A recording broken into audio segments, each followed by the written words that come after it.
Larissa asked me to read a couple of quotes from a man named John Piper, who's a well-known Bible teacher, and he talks about marriage and how this mystery refers to Christ and the church. And he says this: marriage is not mainly about prospering economically.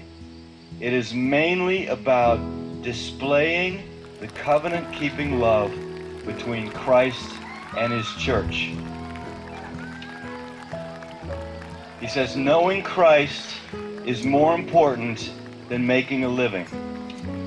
Treasuring Christ is more important than bearing children. Either way, it is short. It may have many bright days, or it may be covered with clouds. But if we set our face to make of marriage mainly what God designed it to be, no sorrows and no calamities can stand in our way. Every one of them will be not an obstacle to success, but a way to succeed.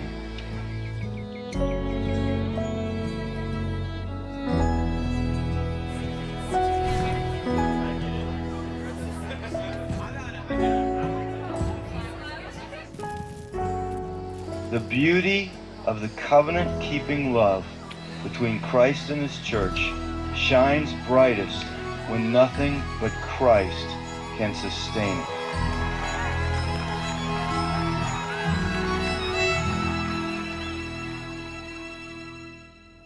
Ian and I first met in 2005 at college and had a blast for 10 months getting to know each other. And I was looking through and I found one of my favorite pictures, which I think was actually taken right before his accident. He set up a camera on his tripod, and it's just a classic Ian face that to me sums up who he is. We'd been dating for 10 months and he was working an extra job for his dad, and he was on his way to work near Pittsburgh. And we got a phone call that he had been in an accident, and we didn't know if it was when he got to work or on his way. And so we got down to Pittsburgh, and I was just praying the whole time in the car that it wouldn't be his brain. After being at the hospital for a few hours, we found out that it was, and he had been in brain surgery for a few hours and had suffered a traumatic brain injury. God totally spared his life. One night he was failing 4 out of 5 brain activity tests, and the next morning he was doing well and his brain was starting to respond again.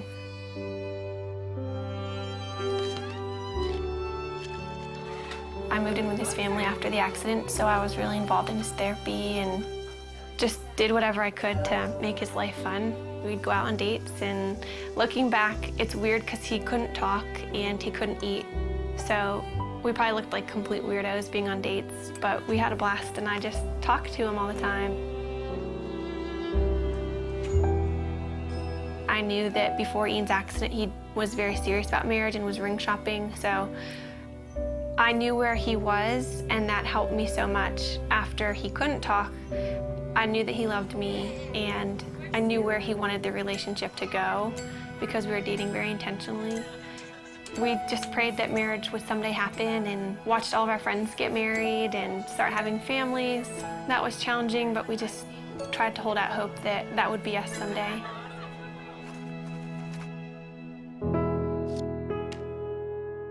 This is our board of gratefulness, and we encourage anybody who comes in to write a note of something that they're thankful for. It could be really small. Mine is just Saturday mornings, and it's just a good way that we found to be just practicing gratefulness. And Ian, I think half of yours say my wifey, which is pretty cool.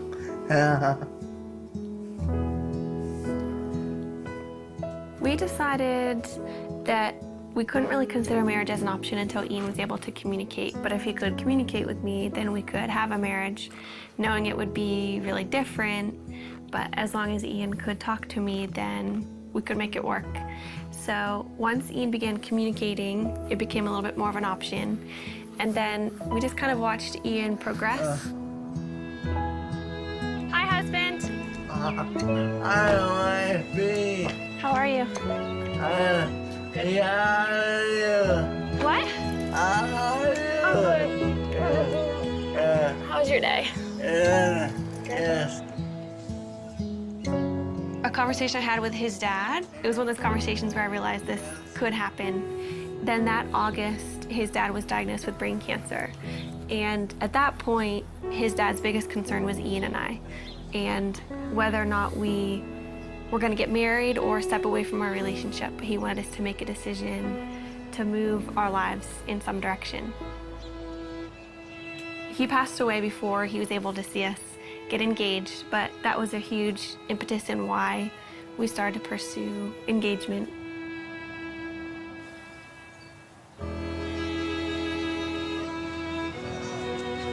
Throughout premarital counseling, we just used this momentary marriage. It was so helpful because John Piper talked a lot about primary things and secondary things, which is really important for us because when we're walking out our marriage practically, Ian can't do the secondary things like working or making a meal for me. Everything that's primary, though, he can do, which is leading me spiritually. Ian always comes back to the foundational truths of who God is and kind of reels me back in from my emotions, and that's the most important thing. We have two friends that we're going through the book with. I think we've just been able to help them see that maybe the little things that they're excited for about marriage are worth being excited about, but they're not the end all and be all of their marriage. But we also have so much to learn, and we're learning from them and things that they share because our relationships are different and we can glean different things from each other.